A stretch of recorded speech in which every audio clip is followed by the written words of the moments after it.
ನಮಸ್ಕಾರ ವಿದ್ಯಾರ್ಥಿಗಳೇ, ನೀವೆಲ್ಲ ಚೆನ್ನಾಗಿದ್ದೀರಿ ಅಂತ ತಿಳ್ಕೊಂಡಿದ್ದೀನಿ. ಸೊ ನಾವೀಗೇನು 8ನೇ ಪಾಠವನ್ನು ನೋಡ್ತಾ ಇದ್ವಿ, ತ್ರಿಕೋನಮಿತಿಯ ಪ್ರಸ್ತಾಪನೆ. ಸೊ ತ್ರಿಕೋನಮಿತಿಯಲ್ಲಿ ನಾವೇನು ಇದನ್ನು ಮಾಡಿದ್ವಿ, ಈಗ ಅದರ ಅನುಪಾತಗಳನ್ನು ನೋಡಿದ್ವಿ. ಅನುಪಾತಗಳು ಏನೇನು, ಒಂದು ಅದು ಎದಕ್ಕೆ ಅನ್ವಯಿಸ್ತದೆ, ಲಂಬಕೋನ ತ್ರಿಭುಜಕ್ಕೆ ಅನ್ವಯಿಸ್ತದೆ. ಲಂಬಕೋನ ತ್ರಿಭುಜದಲ್ಲಿ ಇವನ್ನೆಲ್ಲ ನೋಡಿದ್ವಿ ನಾವು. ಏನು ಕನ್ನಡದಲ್ಲಿ ಜ ಅಂತಾರೆ, ಇಂಗ್ಲೀಷ್ನಲ್ಲಿ ಸೈನ್ ಅಂತ ಹೇಳ್ತಾರೆ. ಅದೇ ಥರ ಬೇರೆ ಬೇರೆ ಇವುಗಳನ್ನು ನೋಡಿದ್ವಿ ನಾವು. ಇಲ್ಲಿ ನೋಡಿದ್ವಿ ನಾವು. ಜ ಅಂದರೆ ಸೈನ್, ಸೈನ್ ಅಂದರೆ ಕನ್ನಡದಲ್ಲಿ ಜ, ಇಂಗ್ಲೀಷ್ನಲ್ಲಿ ಸೈನ್. ನಾವೆಲ್ಲ ಲೆಕ್ಕದಲ್ಲಿ ಇವುಗಳನ್ನೇನು ಇಂಗ್ಲೀಷ್ ಪದಗಳನ್ನು ಬಳಸೋದ್ರಿಂದ ನಾವು ಇಲ್ಲಿನೂ ನಾವು ಅದನ್ನೇ ರೂಢಿ ಮಾಡ್ಕೊಂಬಿಡಂತೆ. ನೀವು ಅದು ಮನೆಯಲ್ಲೆಲ್ಲ ಪುನರಾವರ್ತನೆ ಮಾಡಿರಿ ಅಂತ ನನಗೆ ನಂಬಿಕೆ ಇದೆ ಅಲ್ವಾ. ಸೊ ಈಗ ಏನಂದರೆ ಸೈನ್ ಆಫ್ ಎ, ಸೈನ್ ಅಂದರೆ ಜ ಎ ಒಂದು ಲಘುಕೋನದರ ಮೇಲೆ ಅದು ಅವಲಂಬಿತವಾಗಿರ್ತದೆ. ಇದು ನೋಡಿ, ಈಗ ಇಲ್ಲಿ ಇದೆಯಲ್ಲ, ಹೇಗೆ ಸಂಬಂಧಿಸಿದಂತೆ ಇದನ್ನು ನೋಡಿದ್ವಿ. ಹೇಗೆ ಸಂಬಂಧಿಸಿದ ಲಂಬಕೋನ ತ್ರಿಭುಜದಲ್ಲಿ ಎ ಒಂದು ಲಘುಕೋನ, ಅದಕ್ಕೆ ಸಂಬಂಧಿಸಿದಂತೆ ಸೈನ್ ಅಂದ್ರೆ ಏನು, ಅಭಿಮುಖ ಬಾಹು ಭಾಗಲಬ್ಧ ವಿಕರ್ಣ. ಅಂದರೆ ದೊಡ್ಡದ ಯಾವ್ದು ಬಾಹು ಇರ್ತದಲ್ಲ ಲಂಬಕೋನದಲ್ಲಿ ಅದಕ್ಕೆ ವಿಕರ್ಣ ಅಂತೀವಿ, ಪಕ್ಕದಕ್ಕೂ ಪಾರ್ಶ್ವಬಾಹು ಮತ್ತು ಮುಂದೆ ಇರೋದಕ್ಕೆ ಅಭಿಮುಖ ಬಾಹು ಅಂತ ಹೇಳ್ತೀವಿ. ಇದೆಲ್ಲ ನಾವು ಕಲ್ತಿದ್ದೀವಿ ಅಲ್ವಾ. ಮುಂದೆ ಕೋಟಿಜ, ಕೋಸೈನ್ ಅಂತ ಹೇಳ್ತೀವಿ, ಕಾಸ್, ಇದರಲ್ಲಿ ಕಾಸ್ ಅಂತ ಹೇಳ್ತೀವಿ. ಅದೇನು, ಪಾರ್ಶ್ವಬಾಹು ಭಾಗಲಬ್ಧ ವಿಕರ್ಣ. ಆಮೇಲೆ ಸ್ಪರ್ಶಕ, ಟ್ಯಾಂಜೆಂಟ್, ಅಭಿಮುಖ ಬಾಹು ಭಾಗಲಬ್ಧ ಪಾರ್ಶ್ವಬಾಹು. ಮತ್ತೆ ಕೋಟಿ ಛೇದಕ ಅಂದ್ರೆ ಏನಂತೀವಿ ಇಂಗ್ಲೀಷ್ನಾಗ, ಕೋಸೆಕೆಂಟ್ ಅಥವಾ ಕೋಸೆಕ್ ಅಂತ ಹೇಳ್ತೀವಿ. ಕೋಸೆಕ್ ಆಫ್ ಎ, ಅದು ಏನು ಸೈನ್ ಎದ ವಿಲೋಮ ಇರ್ತದೆ, ಒಂದು ಭಾಗಲಬ್ಧ ಸೈನ್ ಎ, ಮತ್ತು ಅದನ್ನ ವಿಕರ್ಣ ಭಾಗಲಬ್ಧ ಅಭಿಮುಖ ಬಾಹು. ಯಾಕಂದ್ರೆ ಸೈನ್ ಅಂದ್ರೆ ಏನಿದೆ, ಅಭಿಮುಖ ಬಾಹು ಭಾಗಲಬ್ಧ ವಿಕರ್ಣ ಇದೆ. ಅದೇ ತರ ನಾವು ಕೋಸೆಕೆಂಟ್ ತಗೊಂಡ್ರೆ ಅದರದ್ದು ವಿಲೋಮ ತಗೋಬೇಕು, ವಿಕರ್ಣ ಭಾಗಲಬ್ಧ ಅಭಿಮುಖ ಬಾಹು. ಇವು ಯಾವುದು ಅಭಿಮುಖ ಬಾಹು, ಪಾರ್ಶ್ವಬಾಹು, ವಿಕರ್ಣ ಅನ್ನೋದೊಂದು ನಮಗೆ ಸರಿಯಾಗಿ ತಿಳ್ಕೊಬೇಕು ಅದನ್ನು. ಮುಂದೆ ಛೇದಕ, ಸೀಕೆಂಟ್. ಸೀಕೆಂಟ್ ಅಂದ್ರೆ ಏನು, ಕಾಸ್ ಎದ್ದು ಅಂದ್ರೆ ಕೋಸೈನ್ ಎದ್ದು ವಿಲೋಮ, ಒಂದು ಭಾಗಲಬ್ಧ ಕೋಸೈನೆ, ವಿಕರ್ಣ ಭಾಗಲಬ್ಧ ಪಾರ್ಶ್ವಬಾಹು. ಆಮೇಲೆ ಕೋಟಿ ಸ್ಪರ್ಶಕ, ಕೋಟ್ಯಾಂಜೆಂಟ್. ಕೋಟ್ಯಾಂಜೆಂಟ್ ಅಂದ್ರೆ ಇಂಗ್ಲೀಷ್ ನಾವು ಅದನ್ನು ಸಂಕ್ಷಿಪ್ತವಾಗಿ ಹೆಂಗೆ ಬರಿತೀವಿ, ಕಾಟ್ ಅಂತ ಬರಿತೀವಿ, ಕಾಟ್ ಎ, ಅದು ಪಾರ್ಶ್ವಬಾಹು ಭಾಗಲಬ್ಧ ಅಭಿಮುಖ ಬಾಹು. ಇವನ್ನು ನಾವು ಇವು ಮೂಲ, ಇವು ಇದ್ರ ಮೇಲೆ ಮುಂದಿನ ನಾವು ಲೆಕ್ಕಗಳನ್ನೆಲ್ಲ ಮಾಡು. ಇವೆಲ್ಲ ನಿಮ್ಗೆ ಅರ್ಥ ಆಗಿದೆ ಅಂತ ತಿಳ್ಕೊಂಡು ಆಮೇಲೆ ನಾವು ಯಾವ್ದು ನೋಡಿದ್ವಿ, ಟ್ಯಾನೆ. ಟ್ಯಾನೆ ಅಂದ್ರೆ ಏನು, ಸೈನ್ ಎ ಭಾಗಲಬ್ಧ ಕಾಸೆ ಮತ್ತು ಕಾಟೆ ಕಾಸೆ ಭಾಗಲಬ್ಧ ಸೈನ್ ಎ. ಇದನ್ನು ಸಹ ನಾವು ಅದನ್ನು ನಾವು ಕಲ್ತಿದ್ದೀವಿ. ಅದೇ ಥರ ಮುಂದೆ ಇದು ಬಾಹುಗಳ ಮೇಲೆ ಸಂಬಂಧ ಇಲ್ಲ, ಅದು ಎಲ್ಲ ಅಂದರೆ ಅದು ಸಮರೂಪ ಬಾಹು ಇದು ತ್ರಿಭುಜ ಇದ್ದರೆ ಅದರ ಸೈನ್ ಬೆಲೆ, ಕಾಸ್ ಬೆಲೆ, ಉಳಿದಿದ್ದೆಲ್ಲ ಅದರದ್ದು ಏನು ಅನುಪಾತ ಇರ್ತಲ್ಲ ಅದು ಒಂದೇ ಇರ್ತದೆ ಅಂತ ಇಲ್ಲಿ ನಾವು ಇದನ್ನು ಮಾಡಿದ್ವಿ, ನಾವು ನಿರ್ಧಾರ ಮಾಡಿದ್ವಿ. ಆಮೇಲೆ ಅದನ್ನು ಎಲ್ಲೆಲ್ಲಿ ಉಪಯೋಗಿಸ್ತೀವಿ ಅದನ್ನೆಲ್ಲ. ಆಮೇಲೆ ಒಂದು ಅನುಪಾತ ಗೊತ್ತಿದ್ರೆ ಅಂದರೆ ಒಂದು ತ್ರಿಭುಜದಲ್ಲಿ ಅಂದರೆ ಲಂಬಕೋನ ತ್ರಿಭುಜದಲ್ಲಿ ಒಂದು ಅನುಪಾತ ಗೊತ್ತಿದ್ರೆ ನಾವು ಬೇರೆ ಎಲ್ಲ ಅನುಪಾತಗಳನ್ನು ಕಂಡುಹಿಡಿಬೋದು ಅಂತ ಅದನ್ನು ಸಹ ನಾವು ಕಲ್ತೀವಿ. ಅದನ್ನು ಹೇಗೆ, ಅದಕ್ಕೆ ಇನ್ನೊಂದು ಬಾಹುವನ್ನು ಕಂಡುಹಿಡಿಬೇಕಾಗ್ತದೆ, ಅದನ್ನು ಪೈಥಾಗೋರಸ್ ನಿಯಮದಿಂದ ಕಂಡುಹಿಡಿಯೋದು. ಆಮೇಲೆ ನಮಗೆ ಅನುಪಾತಗಳನ್ನು ತಗೊಳ್ಳೋದು, ಇದನ್ನೆಲ್ಲ ನಾವು ಕಲ್ತಿದ್ದೀವಿ. ಸೊ ಆಮೇಲೆ ಕೆಲವೊಂದು ಉದಾಹರಣೆಗಳನ್ನು ಸಹ ನೋಡಿದ್ವಿ. ನಾನು ನಿಮಗೆ ಮನೆಯಲ್ಲಿ ಇದನ್ನು ಪುನರಾವರ್ತನೆ ಮಾಡಿ, ಈ ಉದಾಹರಣೆಗಳೇ ಒಮ್ಮೊಮ್ಮೆ ನಿಮಗೆ ಪರೀಕ್ಷೆಗೆ ಬರ್ತಾವೆ. ಹಾಗಾಗಿ ಇದನ್ನು ಚೆನ್ನಾಗಿ ನೋಡ್ಕೊಳ್ಳಿ ಅಂತ ಹೇಳಿ ನೀವು ನೋಡ್ಕೊಂಡಿರ್ತೀರಿ. ಸೊ ಇದೆಲ್ಲ ನಾವು ಈ ಎಲ್ಲ ಜ್ಞಾನದಿಂದ ನಾವೇನು ಮಾಡೋಣ ಅಂತ, ಈಗ ಇವತ್ತಿನಿಂದ ಅಭ್ಯಾಸವನ್ನು ಶುರು ಮಾಡೋಣ. ಅಭ್ಯಾಸ 8.1 ಏನಂತಿದೆ, ಒಂದನೇ ಲೆಕ್ಕ ನೋಡೋಣ. ಒಂದನೇ ಲೆಕ್ಕ, ತ್ರಿಭುಜ ಎ ಬಿ ಸಿಯಲ್ಲಿ ಬಿ ಯಲ್ಲಿ ಲಂಬಕೋನವಾಗಿದೆ. ಅಂದರೆ ನಾವು ಅದು ಇಲ್ಲಿ ಚಿತ್ರವನ್ನು ಕೊಟ್ಟಿಲ್ಲ, ನಾವು ಮಾಡ್ಕೊಂಬಂಥದ್ದು ಚಿತ್ರ. ಒಂದು ಲಂಬಕೋನ ತ್ರಿಭುಜವನ್ನು ರಚಿಸೋಣಂತ. ಇದು ಲಂಬಕೋನ ತ್ರಿಭುಜ ಎ ಬಿ ಸಿಯಲ್ಲಿ, ಎ ಬಿ ಸಿ ಇದು ಬಿ ಯಲ್ಲಿ ಲಂಬವಾಗಿದೆ ಅಂತ ಹೇಳ್ತಾರೆ. ಎ ಬಿದು ಅಳತೆ ಕೊಟ್ಟಿದ್ದಾರೆ. ಎ ಬಿ ಎಷ್ಟಿದೆ, 24 ಸೆಂಟಿಮೀಟರ್ ಅಂತ ಕೊಟ್ಟಿದ್ದಾರೆ. ಆಮೇಲೆ ಬಿ ಸಿ ಕೊಟ್ಟಿದ್ದಾರೆ ಎಷ್ಟು, 7 ಸೆಂಟಿಮೀಟರ್ ಅಂತ ಕೊಟ್ಟಿದ್ದಾರೆ. ಸರಿನಾ. ಆದರೆ ಏನು ಕಂಡುಹಿಡಿಯಲಿಕ್ಕೆ ಕೇಳಿದ್ದಾರೆ, ಇದರ ಮೇಲೆ ಅನುಪಾತಗಳು ಸೈನ್ ಎ, ಕಾಸ್ ಎ ಮತ್ತು ಸೈನ್ ಸಿ, ಕಾಸ್ ಸಿ ಕಂಡುಹಿಡಿಯಲಿಕ್ಕೆ ಹೇಳಿದ್ದಾರೆ. ಸೊ ಈಗ ಅವನು ಕಂಡುಹಿಡಲಿಕ್ಕೆ ನಮ್ಗೆ ಏನು ಬೇಕಾಗುತ್ತೆ, ಈಗ 2 ಬಾಹು ಕೊಟ್ಟಿದ್ದಾರೆ, ಇನ್ನೊಂದು ಬಾಹುವನ್ನು ಕಂಡುಹಿಡಿಯಬೇಕು. ಇನ್ನೊಂದು ಬಾಹು ಹೆಂಗೆ ಕಂಡುಹಿಡಿತೀವಿ ನಾವು, ಪೈಥಾಗೋರಸ್ ಪ್ರಮೇಯದಿಂದ ಕಂಡುಹಿಡಿಯುವ. ಅದರಿಂದ ಪ್ರಮೇಯದಿಂದ ನಾವು ಪೈಥಾಗೋರಸ್ ಏನು ನಿಯಮ ಇದೆಯಲ್ಲ ಅದರಿಂದ ನಾವು ಕಂಡುಹಿಡಿಯಬಹುದು. ಪರಿಹಾರ,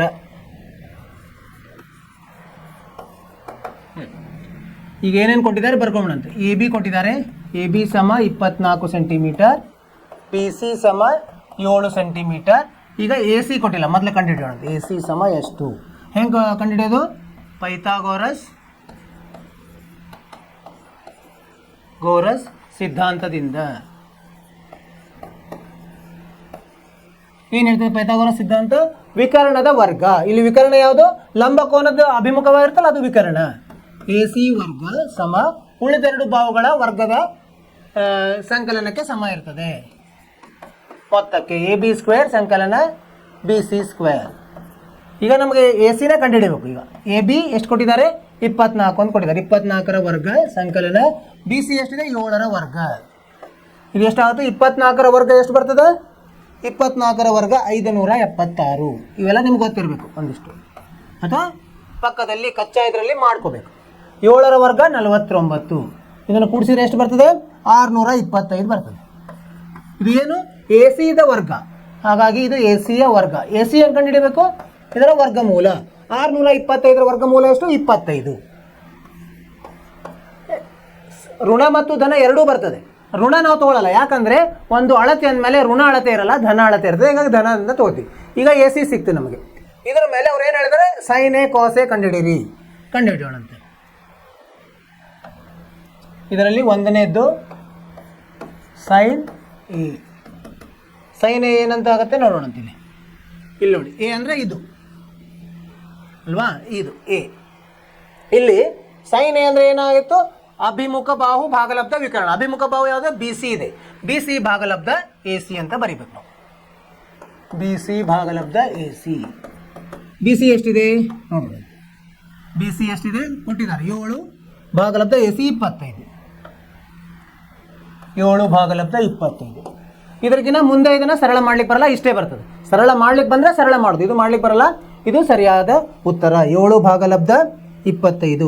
ಮತ್ತೇನು ಕೇಳಿದ್ದಾರೆ ಅವರು? ಕಾಸ್ ಎ ಕೇಳಿದ್ದಾರೆ. ಕಾಸ್ ಎ ಏನು ಕಂಡುಹಿಡಿತೀವಿ ನಾವು? ಈಗ ಪಾರ್ಶ್ವಬಾಹು. ಇದರಲ್ಲಿ ಪಾರ್ಶ್ವಬಾಹು ಯಾವ್ದು ನೋಡ್ರಿ?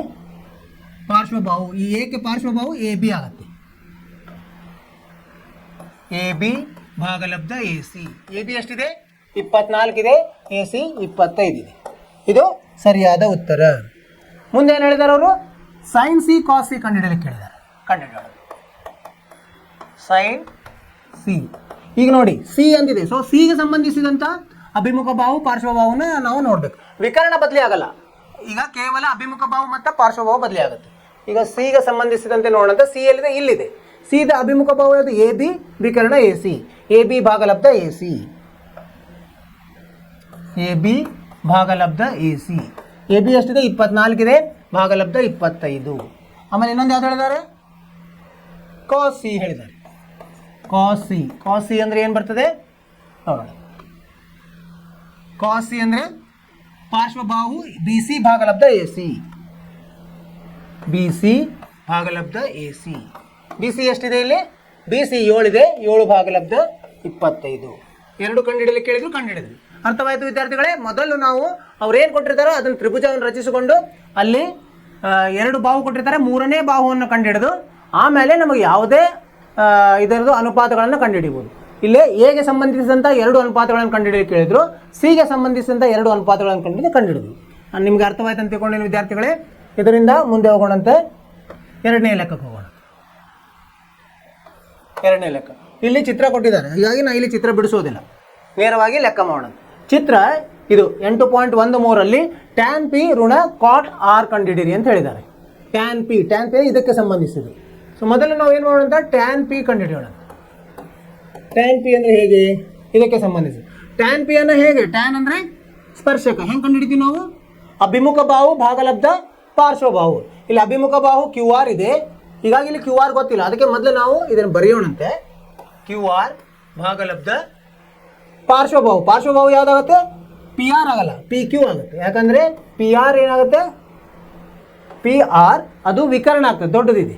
ಸೊ ಈಗ ಏನು ಮಾಡೋಣ? First QR ಕಂಡುಹಿಡ್ಕೊಂಡು. ಹೆಂಗೆ ಕಂಡುಹಿಡಿಯೋದು? QR ನಮ್ಮ QR ಹೆಂಗೆ ಕಂಡುಹಿಡ್ತೀವಿ? ಪೈಥಾಗೋರಸ್ ನಿಯಮದಂತೆ QR ಇದೇನು ಹೇಗೆ ಕಂಡುಹಿಡ್ತೀವಿ? PR ವರ್ಗ ಋಣ PQ ವರ್ಗ ವರ್ಗಮೂಲದ್ದು. ಯಾಕಂದರೆ QR ಸ್ಕ್ವೇರ್ ಇದು, ನಾವು QR ಅಂತ ನೇರವಾಗಿ ಬರ್ತಿದ್ದೀವಿ. ವರ್ಗಮೂಲ PR ಎಷ್ಟು ಕೊಟ್ಟಿದ್ದಾರೆ ಅವರು? PR 13 ಕೊಟ್ಟಿದ್ದಾರೆ. 13ರ ವರ್ಗ ಋಣ PQ 12ರ ವರ್ಗ. ಎಷ್ಟಾಯ್ತು ನೋಡ್ರಿ ಇದು? 13ರ ವರ್ಗ 169, ಇದು 144, ಇದು ವರ್ಗಮೂಲ 25, ವರ್ಗಮೂಲ 25 ಏನು 5. ಹೀಗಾಗಿ ನಮಗೇನು ಸಿಕ್ತು? ಕ್ಯೂ ಆರ್ ಸಿಕ್ತು. ಈ ಕ್ಯೂ ಆರನ್ನು ಇಲ್ಲಿ ಉಪಯೋಗಿಸೋಣ. ಎಷ್ಟಾಯ್ತು? ಇದು 5 ಭಾಗಲಬ್ಧ ಪಿ ಕ್ಯೂ ಎಷ್ಟು ಕೊಟ್ಟಿದ್ದಾರೆ ಅವರು? 12. ಇದು ಏನು ಬಂತು? ಟ್ಯಾನ್ ಪಿ ಬಂತು. ಇನ್ನೊಂದು ಏನು ಬೇಕು ನಮಗೆ? Cot R. ಇಲ್ಲಿ ಬರೀತೀನಿ ನೋಡ್ರಿ, ಕಾಟ್ ಆರ್. ಕಾಟ್ ಆರ್ ಅಂದರೆ ಇದು ಆರ್ ಏನಿದೆಯಲ್ಲ ಈ ಲಘುಕೋನಕ್ಕೆ ಸಂಬಂಧಿಸಿದಂತೆ ನಾವು ಮಾಡಬೇಕು. ಕಾಟ್ ಆರ್ ಅಂದ್ರೆ ಏನು? ಕಾಟ್ ಅಂದ್ರೆ ಕೋಟಿ ಸ್ಪರ್ಶಕ. ಅದು ಹೆಂಗೆ ಕಂಡುಹಿಡಿತೀವಿ ನಾವು? ಪಾರ್ಶ್ವಬಾಹು ಭಾಗಲಬ್ಧ ಅಭಿಮುಖ ಬಾಹು. ಪಾರ್ಶ್ವಬಾಹು ಯಾವುದಿಲ್ಲ? Q R. ಕ್ಯೂ ಆರ್ ಭಾಗಲಬ್ಧ ಅಭಿಮುಖ ಯಾವುದು? P Q. ಎಷ್ಟು ಬಂತು? ಕ್ಯೂ ಆರ್ ಎಷ್ಟಿದೆ? 5 ಇದೆ. ಪಿ ಕ್ಯೂ ಎಷ್ಟಿದೆ? ಪಿ ಕ್ಯೂ 12 ಇದೆ. ಸರಿನಾ? ಈಗ ಅವ್ರು ಹೇಳಿದ್ದನ್ನು ನಾವು ಕಂಡುಹಿಡಿಯೋಣಂತೆ. ಅವ್ರೇನು ಹೇಳಿದೆ? ಆದ್ದರಿಂದ ಟ್ಯಾನ್ ಪಿ ಋಣ ಕಾಟ್ ಆರ್ ಎಷ್ಟು ಬರ್ತದೆ? ಟ್ಯಾನ್ ಪಿ ಎಷ್ಟು ಬಂತು? 5 ಭಾಗಲಬ್ಧ 12 ಬಂತು. ಋಣ ಕಾಟ್ ಆರ್ ಎಷ್ಟು ಬಂತು? 5 ಭಾಗಲಬ್ಧ 12 ಬಂತು. 2 1 0 ಬಂತು. ಇದು ನಮ್ಮ ಉತ್ತರ. ಉತ್ತರವನ್ನು ಪರೀಕ್ಷಿಸೋಣಂತೆ. ಸರಿಯಾಗಿದೆ, 0 ಸರಿಯಾಗಿದೆ. ಅರ್ಥ ಆಯಿತು ವಿದ್ಯಾರ್ಥಿಗಳೇ? ಅವರು ಕೊಟ್ಟ ತ್ರಿಭುಜದಲ್ಲಿ ಅವ್ರು ಯಾವುದು ಸಂಬಂಧ, ಯಾವ ಕೋನಕ್ಕೆ ಸಂಬಂಧಿಸಿದಂಥ ಅನುಪಾತ ಹೇಳ್ತಾರೆ ಅದನ್ನೇ ಕಂಡುಹಿಡಿಬೇಕು. ಮೊದಲು ಇಲ್ಲಿ ಟ್ಯಾನ್ ಪಿ ಕಂಡುಹಿಡಲಿಕ್ಕೆ ಕೇಳಿದ್ರು, ಆಮೇಲೆ ಕಾಟ್ ಆರ್ ಕಂಡುಹಿಡಲಿಕ್ಕೆ ಕೇಳಿದ್ರು. ಅವ್ನು ಕಂಡುಹಿಡಲಿಕ್ಕೆ ನಮಗೆ 3 ಬಾಹುಗಳು ಬೇಕಾಗ್ತದೆ. 2 ಬಾಹು ಕೊಟ್ಟಿದ್ರು, ಇನ್ನೊಂದು ಬಾಹುವನ್ನು ಪೈಥಾಗೋರಸ್ ಸಿದ್ಧಾಂತದಿಂದ ನಾವು ಕಂಡುಹಿಡಿದ್ವಿ. ಅದು ಯಾವುದು? Q R. ಸೊ ಇದರಿಂದ ನಾವು ಟ್ಯಾನ್ ಪಿ ಋಣ ಕಾಟ್ ಆರ್ ಮಾಡಿದ್ವಿ, ಅದು 0 ಬಂತು. ಸರಿಯಾದ ಉತ್ತರ. ನಿಮ್ಗೆ ಅರ್ಥವಾಯ್ತು ಅಂತ ತಿಳ್ಕೊಂಡಿನಿ ವಿದ್ಯಾರ್ಥಿಗಳು. ಹೀಗೆ ಮುಂದೆ ಹೋಗೋಣಂತೆ. 3ನೇ ಪ್ರಶ್ನೆ. 3ನೇ ಪ್ರಶ್ನೆ ಸೈನ್ ಎ ಕೊಟ್ಟಿದ್ದಾರೆ ಅವರು. ಸೈನ್ ಎ ಸಮ 3 ಭಾಗಲಬ್ಧ 4 ಅಂತ ಕೊಟ್ಟಿದ್ದಾರೆ. ಆದರೆ ಕಾಸ್ ಎ ಮತ್ತು ಟ್ಯಾನ್ ಎ ಬೆಲೆ ಲೆಕ್ಕಿಸಿ. ಅದಕ್ಕೆ ಏನು ಮಾಡೋಣ ನಾವು? ಮೊದಲು ನಾವು ಒಂದು ಲಂಬಕೋನ ತ್ರಿಭುಜವನ್ನು ಬಿಡಿಸೋಣಂತೆ. ಇದಕ್ಕೆ ಹೆಸರು ಕೊಡೋಣಂತೆ. ಇದು ಎ, ಇದು ಬಿ, ಇದು ಸಿ ಇರಲಿ. ಸರಿನಾ? ಈಗ ಸೈನ್ ಎ ಅಂದರೆ ಏನು? ಸೈನ್ ಎ ಹೆಂಗೆ ಕೊಡ್ತೀವಿ? ಅಭಿಮುಖ ಬಾಹು ಭಾಗಲಬ್ಧ ವಿಕರ್ಣ. ಏನಾಯ್ತು ಈಗ? ಸೈನ್ ಎ ಸಮ ಅಭಿಮುಖ ಬಾಹು ಯಾವುದು ಇದಕ್ಕೆ? B C. ಭಾಗಲಬ್ಧ ವಿಕರ್ಣ ಎ ಸಿ. ಇದು ಏನು ಸಮ? 3 ಭಾಗಲಬ್ಧ 4 ಇದೆ ಅಲ್ವಾ? ಈಗ 3 ಭಾಗಲಬ್ಧ 4 ಅಂದರೆ ಬಿ ಸಿನ ಎಸ್ನ ನೇರವಾಗಿ ತಗೋಬಹುದು. ಆದರೆ ನಾವೇನು ಮಾಡೋಣಂತೆ? ಅದಕ್ಕೊಂದು ಸ್ಥಿರಾಂಕವನ್ನು ಗುಣಿಸೋಣ. ಅದೇನು ಯಾವುದೇ ಬೆಲೆ ಆಗಿರ್ಬೋದು, ಅನುಪಾತ ಒಂದೇ ಇರ್ಬೋದು. ಹೀಗಾಗಿ ನಾವೇನು ಮಾಡೋಣ? 3K ಭಾಗಲಬ್ಧ 4K ಅಂತ ತಗೊಂಡ. ಕೆ ಒಂದು ಸ್ಥಿರಾಂಕ ಇರಲಿ. ಅಂದರೆ ಏನಾಯ್ತು? ಈಗ ಬಿ ಸಿ ಬೆಲೆ ಎಷ್ಟಾಯಿತು? ಬಿ ಸಿ ಬೆಲೆ 3K ಆಯಿತು. ಆಮೇಲೆ ಎ ಸಿ ಬೆಲೆ 4K ಆಯಿತು. ಈಗ ನಾವೇನು ಕಂಡುಹಿಡಿಬೇಕು? ಎ ಬಿ ಬೆಲೆ ಕಂಡುಹಿಡಿಬೇಕು. ಸೊ ಪೈಥಾಗೋರಸ್ ಸಿದ್ಧಾಂತದಿಂದ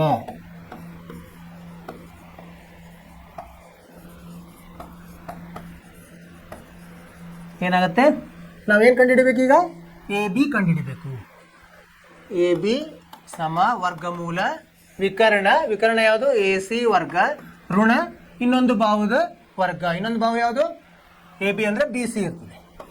ಬಿ ಸಿ ವರ್ಗ ವರ್ಗಮೂಲ ಎ ಸಿ ವರ್ಗ ಎಷ್ಟು? ಇದು 4K ವರ್ಗ ಅಂದ್ರೆ 16K². ಋಣ ಬಿ ಸಿ ಎಷ್ಟಿದೆ? 3K ಇದೆ. ಇದರ ವರ್ಗ 9K². ಅಂದರೆ ಏನಾಯ್ತಿತ್ತು? 16K² ಅಲ್ಲಿ 9K² ಹೋದ್ರೆ ಎಷ್ಟು ಬರ್ತದೆ? 7K² ಉಳಿತದೆ. ಸೊ 7ಕ್ಕೆ ವರ್ಗಮೂಲ ಇಲ್ಲ ನಿರ್ದಿಷ್ಟವಾದ. ಈಗ ಕೆ ಮಾತ್ರ ಹೊರಗಡೆ ತರಬಹುದು ನಾವು. ಕೆ ವರ್ಗಮೂಲ 7 ಅಂತ ಬರೀಬಹುದು. ಸರಿನಾ? ಎ ಬಿ ಬಂತು ನಮಗೆ. ಈಗ ನಾವೇನು ಮಾಡೋಣ? ಅವ್ರು ಹೇಳಿದಾರಲ್ಲ ಏನು? ಕಾಸ್ ಎ ಮತ್ತು ಟ್ಯಾನ್ ಎ ಬೆಲೆಯನ್ನು ಲೆಕ್ಕಿಸಿ. ಅದನ್ನು ನಾವು ಕಂಡುಹಿಡೋಣಂತೆ. ಕಾಸ್ ಎ ಹೆಂಗೆ ಕಂಡುಹಿಡ್ತೀವಿ ನಾವು? ಇದರಲ್ಲಿ ಕಾಸ್ ಇಲ್ಲಿ ಚಿತ್ರ ನಾವು ಇಲ್ಲಿ ಹಾಕೊಂಡಿವಲ್ಲ ಅದನ್ನು ನೋಡೋಣ. ಕಾಸ್ ಎ ಅಂದರೆ ಹೇಗೆ? ಕಾಸ್ ಎ ಪಾರ್ಶ್ವಬಾಹು ಎ ಬಿ ಭಾಗಲಬ್ಧ ಎ ಸಿ.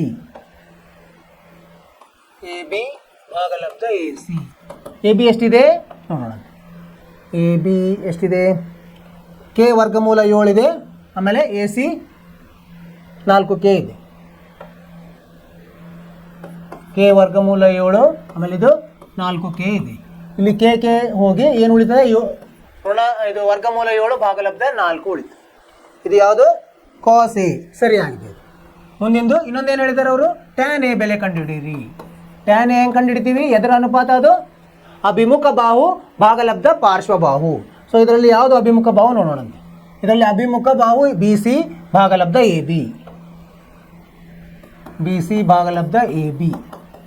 ಬಿ ಸಿ ಎಲ್ಲಿದೆ, ಎಷ್ಟಿದೆ? ಬಿ ಸಿ 3K ಇದೆ, 3K ಭಾಗಲಬ್ಧ ಎ ಬಿ ಎಷ್ಟಿದೆ? ಕೆ ವರ್ಗಮೂಲ 7 ಇದೆ. ಕೆ ಹೋಗುತ್ತೆ ಇಲ್ಲಿ 3 ಭಾಗಲಬ್ಧ ವರ್ಗಮೂಲ 7. ಇದು ಟ್ಯಾನ್ ಎ ಸರಿಯಾದ ಉತ್ತರ. ಅರ್ಥವಾಯಿತು ವಿದ್ಯಾರ್ಥಿಗಳೇ? ಅವರು ಕೊಟ್ಟಿರುವ ಅನುಪಾತದಿಂದ ಒಂದು ತ್ರಿಭುಜವನ್ನು ರಚಿಸಿಕೊಂಡಿ ನಾವು. ತ್ರಿಭುಜವನ್ನು ರಚಿಸಿ ಅದರಲ್ಲಿ ಇನ್ನೊಂದು ಬಾಹುವನ್ನು ಕೆ ಅಂತ ಸ್ಥಿರಾಂಕವನ್ನು ತೆಗೆದುಕೊಂಡು ಕಂಡುಹಿಡಿದ್ವಿ. ಆಮೇಲೆ 3 ಬಾಹುಗಳು ಸಿಕ್ಕು, ಯಾವುದು ಆದರೂ ನಾವು ಅನುಪಾತಗಳನ್ನು ಕಂಡುಹಿಡಿದ್ವಿ. ಕಾಸೆ ಟ್ಯಾನ್ ಎ, ಅದು ನಮಗೆ ಈ ಅನುಪಾತ ಏನಂತ ಗೊತ್ತಿದ್ರೆ ಸಾಕು, ಇದನ್ನು ಕಂಡುಹಿಡಿಬೋದು. ಅದು ಕಾಸೆ ಅಂದರೆ ಪಾರ್ಶ್ವಬಾಹು ಭಾಗಲಬ್ಧ ವಿಕರ್ಣ, ಟ್ಯಾನ್ ಎ ಅಂದರೆ ಅಭಿಮುಖ ಬಾಹು ಭಾಗಲಬ್ಧ ಪಾರ್ಶ್ವಬಾಹು. ಸರಿಯಾದ ಉತ್ತರ. ನೀವು ಏನು ಮಾಡಬೇಕು? ನೀವು ಮನೆಯಲ್ಲಿ ಇದನ್ನು ಪುನರಾವರ್ತನೆ ಮಾಡಬೇಕು. ಈಗ ಮುಂದಿನ ಪ್ರಶ್ನೆ ಹೋಗೋಣ. 4ನೇ ಪ್ರಶ್ನೆ ಏನಿದೆ? 4ನೇ ಪ್ರಶ್ನೆ ನೋಡೋಣ. ಏನು ಕೊಟ್ಟಿದ್ದಾರೆ ಅವರು? 15 cot A ಸಮ 8 ಆದರೆ sin A sec A ಬೆಲೆ ಕಂಡುಹಿಡಿಯಿರಿ. ಏನು ಕೊಟ್ಟಾರೆ ಬರ್ಕೊಂಡಂತೆ. 15 cot A ಸಮ 8 ಅಂತ ಕೊಟ್ಟಿದ್ದಾರೆ. ಸೊ ಈಗ ಏನು ಮಾಡೋಣ? cot A ಅಷ್ಟೇ ಇಲ್ಲಿಟ್ಟು 15ಅನ್ನು ನಾವೇನು ಮಾಡೋಣ? ಈ ಬಲಗಡೆ ತರೋಣ. ಅಂದರೆ ಏನಾಗುತ್ತದೆ? 8 ಭಾಗಲಬ್ಧ 15 ಆಗ್ತದೆ. ಈಗ ಮತ್ತೆ ಏನು ಮಾಡ್ಬೇಕು? ನಾವಿಲ್ಲಿ 2 ಕೊಟ್ಟರೆ 3ನೇದು ಬೇಕಾಗುತ್ತೆ ನಮಗೆ ಬೇರೆ ಎಲ್ಲ ಕಂಡುಹಿಡಿಯಲಿಕ್ಕೆ. ಅದಕ್ಕೆ ಬಾಹುಗಳನ್ನು ಏನು ತ್ರಿಭುಜವನ್ನು ರಚಿಸಿ ಅಲ್ಲಿ ಇದನ್ನು ನೋಡೋಣ ಅಂತ. ಒಂದು ತ್ರಿಭುಜವನ್ನು ರಚಿಸಿಕೊಂಡ್ವಿ. ಇದಕ್ಕೆ ಹೆಸರು ಕೊಡೋಣಂತೆ. ಇದಕ್ಕೆ ಬಿ ಅಂತ ಕೊಡೋಣ. ನೀವು ಎ ಬಿ ಸಿ ಎಲ್ಲಾದರೂ ಕೊಡ್ಬೋದು. ಇದಕ್ಕೆ ಎ ಅಂತ ಕೊಟ್ಟು ಎ ಬಿ ಸಿ ಹೀಗೂ ಬರಿಬೋದು, ಹೀಗೂ ಬರಿಬೋದು. ಅದರ ತಕ್ಕಂಗೆ ನಾವು ಬಾಹುಗಳನ್ನು ತಗೋಬೇಕಾಗ್ತದೆ. ಕೋಟೆ ಅಂದರೆ ಏನಿದೆ ಇಲ್ಲಿ? ಪರಿಹಾರ. ಕೋಟೆ ಎದರ ಅನುಪಾತ? ಪಾರ್ಶ್ವಬಾಹು. ಪಾರ್ಶ್ವಬಾಹು ಯಾವುದು? ಹೇಗೆ? ಎ ಬಿ ಭಾಗಲಬ್ಧ ಅಭಿಮುಖ ಬಾಹು ಬಿ ಸಿ. ಇದೇನಂತ? ಅದು 8 ಭಾಗಲಬ್ಧ 15. ಇದನ್ನು ಸ್ಥಿರಾಂಕದಲ್ಲಿ ತಗೊಂಡ್ರೆ 8K ಭಾಗಲಬ್ಧ 15K ಆಯಿತು. ಸರಿನಾ? ಸೊ ಹೀಗಾಗಿ ಎ ಬಿ ಬೆಲೆ ಎಷ್ಟಾಯಿತು? ಎ ಬಿ ಸಮ 8K ಆಯಿತು. ಆಮೇಲೆ ಬಿ ಸಿ ಸಮ 15K ಆಯಿತು. ಈಗೇನಾಯಿತು? ಎ ಬಿ ಗೊತ್ತಾಯ್ತು ನಮಗೆ, ಆಮೇಲೆ ಬಿ ಸಿ ಗೊತ್ತಾಯ್ತು. ಎ ಸಿ ಕಂಡುಹಿಡಿಯೋಣ. ಎ ಸಿ ಹೆಂಗೆ ಕಂಡುಹಿಡಿಯೋಣ? ಪೈಥಾಗೋರಸ್ ನಿಯಮದಿಂದ.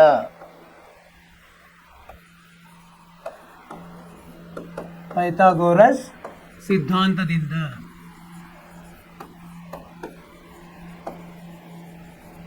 ಎ ಸಿ ಸಮ ವರ್ಗಮೂಲ ಎ ಸಿ ಸ್ಕ್ವೇರ್ ಅಂತ ತಗೊಂಡು ನಾವು ಎ ಸಿ ವರ್ಗ ತಗೊಂಡು ಇವೆರಡೂ ವರ್ಗಗಳ ಮೊತ್ತ ಅಂತ ತಗೋದ್ವಿ. ಇಲ್ಲಿ ನೇರವಾಗಿ ಎ ಸಿ ತಗೊಂಡಿರೋದ್ರಿಂದ ವರ್ಗಮೂಲ ತಗೋತೀವಿ. ಎರಡು ಕಡೆ ವರ್ಗಮೂಲ ಏನಾಗುತ್ತೆ? ಇದು ಎ ಬಿ ವರ್ಗ ಸಂಕಲನ ಬಿ ಸಿ ವರ್ಗ, ಅದರ ವರ್ಗಮೂಲ.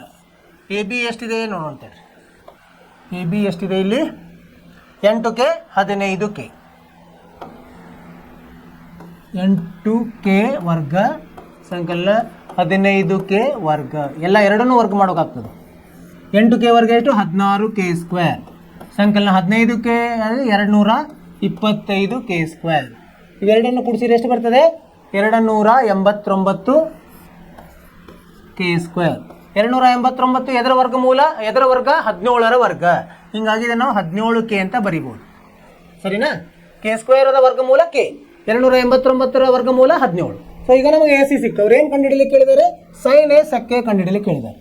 ಆದ್ದರಿಂದ ಸೈನ್ ಎ ಹೇಗೆ ಕಂಡುಹಿಡಿತೀವಿ ನಾವು? ಸೈನ್ ಎ ಸಮ ಇಲ್ಲ ನೋಡೋಣ. ಸೈನ್ ಎ ಇದರಲ್ಲಿ ಎಗೆ ಸಂಬಂಧಿಸಿದಂತೆ ಸೈನ್ ಎ ಅಂದರೆ ಬಿ ಸಿ ಭಾಗಲಬ್ಧ ಎ ಸಿ. ಬಿ ಸಿ ಭಾಗಲಬ್ಧ ಎ ಸಿ. ಬಿ ಸಿ ಎಷ್ಟಿದೆ? ಬಿ ಸಿ ಇಲ್ಲಿ ಬಂದಿದೆಯಲ್ಲ 15K ಕೊಟ್ಟಿದ್ದಾರೆ ಅವರು. ಭಾಗಲಬ್ಧ ಎ ಸಿ 17K. ಕೆ ಹೋಗಿ 15 ಭಾಗಲಬ್ಧ 17 ಆಗ್ತದೆ. ಆಮೇಲೆ ಸೆಕ್ಕೆ. ಸೆಕ್ಕೆ ಹೆಂಗೆ ಕಂಡುಹಿಡಿತೀವಿ ನಾವು? ಸೆಕ್ಕೆಯನ್ನು ಕಾಸ ಇದ್ದ ವಿಲೋಮ. ಸೊ ಸೆಕ್ಕೆ ಹೆಂಗೆ ಕಂಡುಹಿಡಿತೀವಿ ನಾವು? ವಿಕರ್ಣ ಭಾಗಲಬ್ಧ ಪಾರ್ಶ್ವಬಾಹು. ವಿಕರ್ಣ ಯಾವುದಿಲ್ಲ? ವಿಕರ್ಣ ಎ ಸಿ. ಎಗೆ ಎ ಬಿ. ಎ ಸಿ ಭಾಗಲಬ್ಧ ಎ ಬಿ. ಎ ಸಿ ಭಾಗಲಬ್ಧ ಎ ಬಿ ಎಷ್ಟು ಬರುತ್ತೆ? ಇದು ಎ ಸಿ ಎಷ್ಟಿದೆ? 17K ಇದೆ. ಭಾಗಲಬ್ಧ ಎ ಬಿ ಎಷ್ಟಿದೆ? 8K ಇದೆ. ಅಂದರೆ ಈ ಕೆ ಹೋಗಿ 17 ಭಾಗಲಬ್ಧ 8 ಉಳಿತದೆ. ಇದು ಉತ್ತರ. ಸರಿಯಾಗಿದೆ. ಅರ್ಥವಾಯಿತು ವಿದ್ಯಾರ್ಥಿಗಳೇ? ಅವರು ಏನು ಕೊಟ್ಟಿದ್ದಾರೆ? ಸ್ವಲ್ಪ ಸಂಕೀರ್ಣವಾಗಿ ಕೊಟ್ಟಿದ್ದಾರೆ. ಇಲ್ಲಿ ಏನಂದರೆ ಇಲ್ಲೊಂದು 15 cot A ಸಮ 8 ಅಂತ ಕೊಟ್ಟಿದ್ದಾರೆ. ನಾವೇನು ಮಾಡಬೇಕು? ಅದರ ಅನುಪಾತ ನಮಗೆ ಯಾವುದಂತ ಗೊತ್ತಿದೆ. ಆ ಅನುಪಾತವನ್ನು ಮಾತ್ರ ಇಟ್ಟು ಉಳಿದ ಸಂಖ್ಯೆಗಳನ್ನು ಬಲಭಾಗಕ್ಕೆ ಕಳಿಸಿದರೆ ಅಲ್ಲೊಂದು ಅನುಪಾತ ಸಿಗ್ತದೆ. ಆ ಅನುಪಾತದ ಸಹಾಯದಿಂದ ಏನು ಮಾಡ್ಬೇಕು ನಾವು, ತ್ರಿಭುಜವನ್ನು ರಚಿಸಿ ಅಲ್ಲಿ ಅವು ಏನಂತ ನಮ್ಗೆ ಗೊತ್ತಿರಬೇಕು. ಅದು ಅನುಪಾತ. ಈ ಕಾಟ್ ಹೇಗೆ ಕೊಟ್ಟಿದ್ದಾರೆ ಅಂದರೆ ಪಾರ್ಶ್ವ ಏನು ಅದು ಹೆಂಗೆ ಕಂಡುಹಿಡಿತೀವಿ ನಾವು, ಪಾರ್ಶ್ವಬಾಹು ಭಾಗಲಬ್ಧ ಅಭಿಮುಖ ಬಾಹು ಅದನ್ನು ಉಪಯೋಗಿಸಿ 2 ಬಾಹುಗಳು ಸಿಗ್ತವೆ. 3ನೇ ಬಾಹುವನ್ನು ಪೈಥಾಗೋರಸ್ ನಿಯಮದಿಂದ ಕಂಡುಹಿಡಿದು ನಾವು ಅವ್ರು ಹೇಳಿದ ಸೈನ್ ಎ ಸೆಕ್ ಅನ್ನು ಕಂಡುಹಿಡಿದ್ವಿ. ಇದೆಲ್ಲ ನಿಮ್ಗೆ ಅರ್ಥವಾಯ್ತು ಅಂತ ತಿಳ್ಕೊಂಡು ವಿದ್ಯಾರ್ಥಿಗಳೇ ಸರಳವಾಗಿದೆ. ಏನಂದರೆ ಅದು ಅನುಪಾತಗಳು ನಮಗೆ ಸರಿಯಾಗಿ ಗೊತ್ತಿರಬೇಕು. ಅದು ಗೊತ್ತಿತ್ತಂದರೆ ಎಲ್ಲ ಸರಳವಾಗಿ ಸಿಗ್ತದೆ.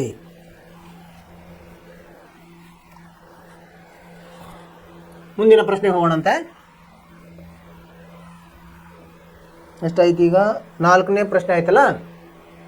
ಈಗ 5ನೇ ಪ್ರಶ್ನೆ ಏನಿದೆ ನೋಡಿ. 5ನೇ ಪ್ರಶ್ನೆ ಸೆಕ್ ಥೀಟಾ ಕೊಟ್ಟಿದ್ದಾರೆ. ಸೆಕ್ ಥೀಟಾ ಸಮ 13 ಭಾಗಲಬ್ಧ 12. ಆದರೆ ಉಳಿದ ತ್ರಿಕೋನಮಿತಿ ಅನುಪಾತಗಳನ್ನು ಕಂಡುಹಿಡಿ. ಉಳಿದದ್ದು ಎಲ್ಲ ಕಂಡುಹಿಡಿಲಿಕ್ಕೆ ಕೇಳಿದ್ದಾರೆ. 6 ಇರ್ತಾವಲ್ಲ, 5 1 ಕೊಟ್ಟು ಇನ್ನೂ ಉಳಿದದ್ದನ್ನು ಕಂಡುಹಿಡಿಬೇಕು. ಸೊ ನಾವು ಕಂಡುಹಿಡ್ಬೋದು. ಏನು ಮಾಡಬೇಕು, ಮೊದಲು ತ್ರಿಭುಜವನ್ನು ರಚಿಸೋಣಂತೆ. ತ್ರಿಭುಜವನ್ನು ರಚಿಸಿ ಇದಕ್ಕೆ ಇಲ್ಲಿ ಒಂದು ಥೀಟಾ ಅಂತ ಕೊಡೋಣಂತೆ. ಆಮೇಲೆ ಇಲ್ಲಿಂದ ಎ ಬಿ ಸಿ ಅಂತ ಹೆಸರು ಕೊಡೋಣ. ಸೊ ಸೆಕ್ ಥೀಟಾ ಕೊಟ್ಟಿದ್ದಾರೆ. ಇನ್ನೊಂದು ಬಾಹುವನ್ನು ಕಂಡುಹಿಡ್ಕೊಳ್ಳೋಣ ಮೊದಲು. ಪರಿಹಾರ ಸೆಕ್ ಥೀಟಾ. ಸೆಕ್ ಥೀಟಾ ಹೆಂಗೆ ಬರ್ತದೆ ಅನುಪಾತ? ಸೆಕ್ ಥೀಟಾ ಅಂದರೆ ವಿಕರ್ಣ ಭಾಗಲಬ್ಧ ಪಾರ್ಶ್ವಬಾಹು. ಅದರದ ಉಪಯೋಗ ತಗೊಂಡು ಸೆಕ್ ಥೀಟಾ ಸಮ ವಿಕರ್ಣ ಯಾವುದು ಇಲ್ಲ, ಎ ಸಿ ಭಾಗಲಬ್ಧ ಪಾರ್ಶ್ವಬಾಹು ಬಿ ಸಿ. ಎ ಸಿ 13 ಕೊಟ್ಟಿದ್ದಾರೆ, ಭಾಗಲಬ್ಧ 12. ಇದಕ್ಕೆ ನಾವು ಹೇಗೆ ಬರಿಬೋದು, 13K ಭಾಗಲಬ್ಧ 12K ಅಂತ ಬರಿಬೋದು. ಆದ್ದರಿಂದ ಎ ಸಿ ಏನಂತ ಈಗ 13K ಆಯಿತು, ಬಿ ಸಿ ಎಷ್ಟಾಯಿತು 12K ಆಯಿತು. ನಾವೇನು ಕಂಡುಹಿಡಬೇಕು ಈಗ? ಎ ಬಿ ಕಂಡುಹಿಡಿಬೇಕು. ಹೆಂಗೆ ಕಂಡುಹಿಡಿತೀವಿ?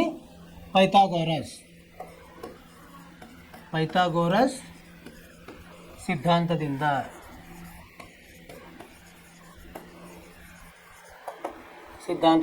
ಏನು? ಎ ಬಿ ವರ್ಗ ಅಥವಾ ಎ ಬಿ, ನೇರವಾಗಿ ಎ ಬಿ ಬರಿಬೋದು. ಎ ಬಿ ಅಂದರೆ ವರ್ಗಮೂಲ ವಿಕರ್ಣದ ವರ್ಗ. ಎ ಸಿ ವರ್ಗ ಋಣ ಇನ್ನೊಂದು ಬಾಹು ಯಾವುದು ಉಳಿತು ಈಗ? ಬಿ ಸಿ ವರ್ಗಮೂಲ. ಎ ಸಿ ಎಷ್ಟಿದೆ? 13K ವರ್ಗ ಅಂದರೆ ಎಷ್ಟಾಯಿತು? 169K² ಆಯಿತು. ಋಣ ಬಿ ಸಿ ಎಷ್ಟಿದೆ? 12K ಇದೆ, 144K². ಸೊ ಇದನ್ನು ಕಳೆದ್ರಲ್ಲಿ ಏನು ಬರ್ತದೆ? 25K² ಬರ್ತದೆ. ಇದು ಎಷ್ಟು ಬಂತು? ಎ ಸಿ ಎಷ್ಟು ಬಂತು? ಇದನ್ನು ವರ್ಗಮೂಲ ತೊಗೊಂಡಾಗ 5K ಬಂತು. ಈಗ ಎ ಬಿ ಸಿಕ್ತು. ಸೊ ಅವ್ರು ಏನು ಹೇಳಿದ್ದಾರೆ, ಈಗ ಉಳಿದ ಎಲ್ಲ ತ್ರಿಕೋನಮಿತಿಯನ್ನು ಕಂಡುಹಿಡಿಯೋಣಂತೆ. ಸೊ ಇದನ್ನು ಚಿತ್ರವನ್ನು ಬರ್ಕೊಂಡ್ಬಿಡೋಣಂತೆ ಮತ್ತೊಮ್ಮೆ. ಇಲ್ಲಿ ಅಂದರೆ ನಮಗೆ ಹಿಂಗೆ ತೊಗೊಂಡಿವಿ ನಾವು, ಇಲ್ಲಿ ಎ ಬಿ ಸಿ ತೊಗೊಂಡಿಲ್ಲ, ಅದೇ ಥರ ತೊಗೊಂಡು A B C theta ತೊಗೊಂಡಿವ.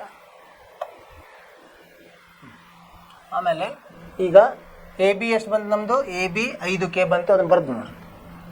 A B 5K, A C 13K, ಇದು 12K. ಸೊ ಈಗ ನಾವು ಯಾವುದು ಸೈನ್ ಥೀಟಾ ಎಲ್ಲ ಕಂಡುಹಿಡಿಬೋದು. ಸೈನ್ ಥೀಟಾ ಅಂದ್ರೇನು? ಅಭಿಮುಖ ಬಾಹು ಯಾವುದಿಲ್ಲ? ಎ ಬಿ ಭಾಗಲಬ್ಧ ಎ ಸಿ. ಎ ಬಿ ಎಷ್ಟಿದೆ? 5K ಭಾಗಲಬ್ಧ ಎ ಸಿ 13K ಅಂದರೆ 5 ಭಾಗಲಬ್ಧ 13 ಬಂತು. ಅದೇ ಥರ ಕಾಸ್ ಥೀಟಾ ಹೆಂಗೆ ಕಂಡುಹಿಡ್ತೀವಿ ನಾವು? ಪಾರ್ಶ್ವಬಾಹು ಬಿ ಸಿ ಭಾಗಲಬ್ಧ ಎ ಸಿ ಎಷ್ಟು ಬಂತು? ಬಿ ಸಿ ಎಷ್ಟಿದೆ? 12K ಭಾಗಲಬ್ಧ 13K ಎಷ್ಟು ಬಂತಿದೆ? 12 ಭಾಗಲಬ್ಧ 13. ಮುಂದೆ ಟ್ಯಾನ್ ಥೀಟಾ ಅಭಿಮುಖ ಬಾಹು ಎ ಬಿ ಭಾಗಲಬ್ಧ ಬಿ ಸಿ. ಎ ಬಿ ಎಷ್ಟಿದೆ? 5K ಭಾಗಲಬ್ಧ 12K 5 ಭಾಗಲಬ್ಧ 12. ಇವು ಸಿಕ್ಕ ಮೇಲೆ ಉಳಿದದನ್ನು ವಿಲೋಮದ ಉಪಯೋಗಿಸಿನೂ ಮಾಡ್ಬೋದು. ಕೋಸೆಕ್ ಥೀಟಾ 1 ಭಾಗಲಬ್ಧ ಸೈನ್ ಥೀಟಾ ಅಂದರೆ ಇದರ ವಿಲೋಮ ತೊಗೋಬೇಕು ನಾವು. ಇದು 13 ಭಾಗಲಬ್ಧ 5 ಆಗುತ್ತೆ. ಸೆಕ್ ಥೀಟಾ ಅವ್ರು ಕೊಟ್ಬಿಟ್ಟಿದ್ದಾರೆ. ಈಗ ಇನ್ನೊಂದು ಯಾವ್ದು ಕಂಡುಹಿಡಬೇಕು? Cot theta ಕಂಡುಹಿಡಬೇಕು. 1 ಭಾಗಲಬ್ಧ ಟ್ಯಾನ್ ಥೀಟಾದ ವಿಲೋಮ 12 ಭಾಗಲಬ್ಧ 5 ಆಯ್ತಲ್ಲ. ಉತ್ತರವನ್ನು ನೋಡಂತೆ.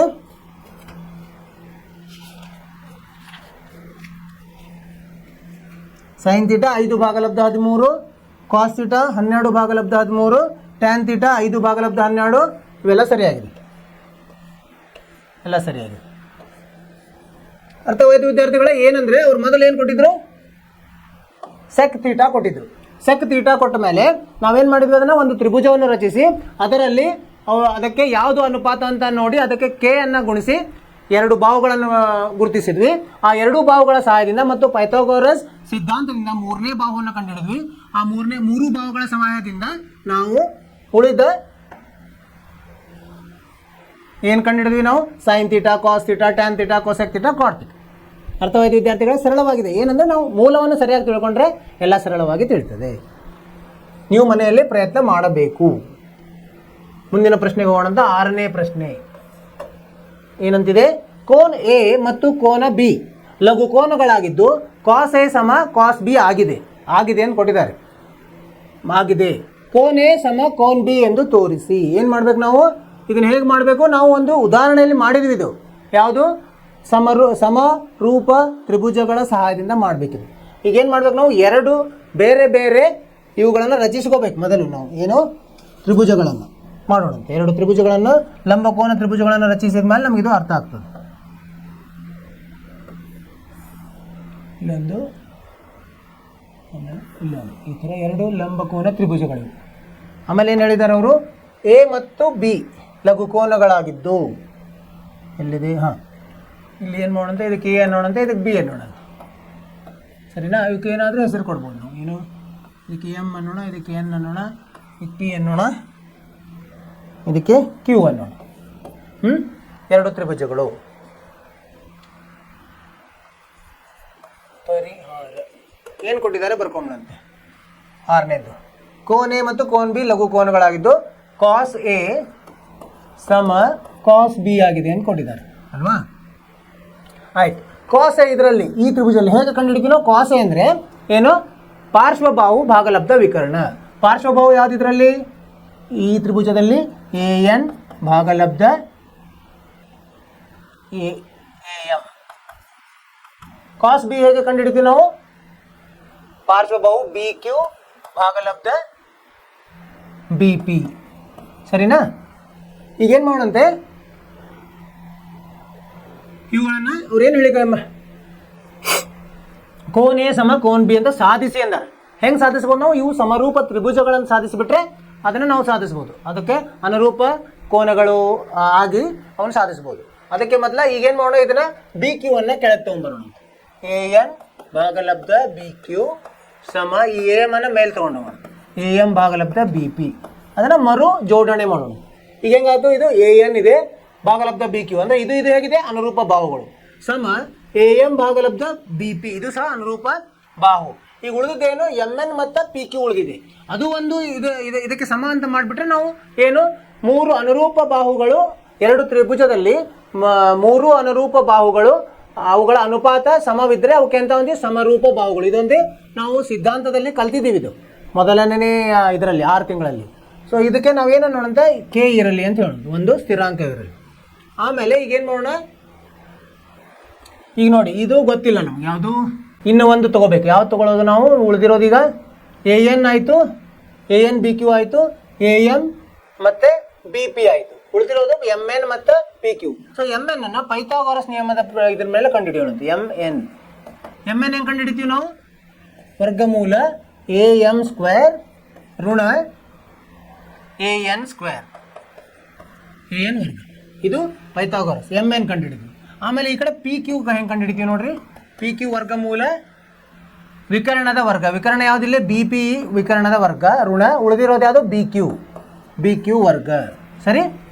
ಈಗ ಎ ಎಮ್ ವರ್ಗ. ಎ ಎಮ್ ಅಂದರೆ ಏನಾಗುತ್ತಿಲ್ಲ? ಇದು ನೋಡಿ, ಇಲ್ಲಿ ಏನಾಗುತ್ತೆ? ಕೆ ಗುಣಲಬ್ಧ ಬಿ ಪಿ ಆಗುತ್ತೆ. ಇದನ್ನು ಇಲ್ಲಿ ತೊಗೊಂಡು ಹೋದ ಅದನ್ನು ಇಲ್ಲಿ ತುಂಬೋಣ.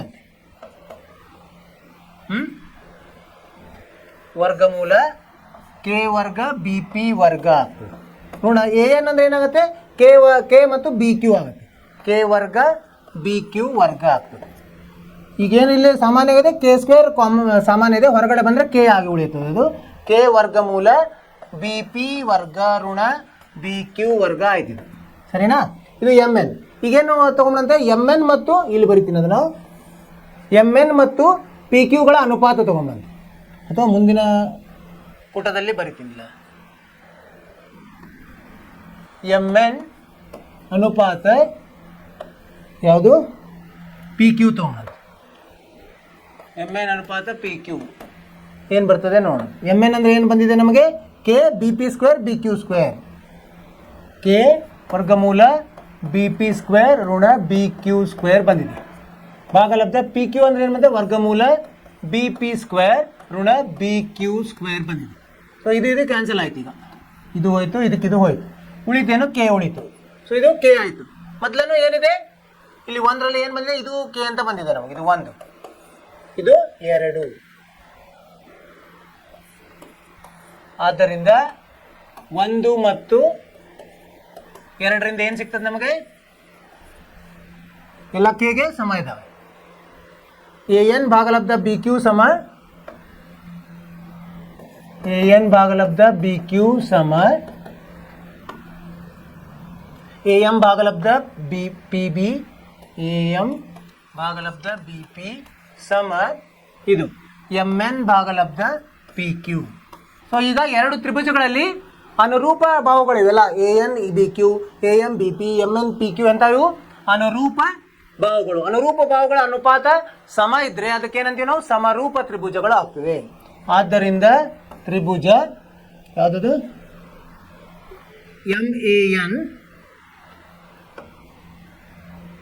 M A N ಸಮರೂಪ.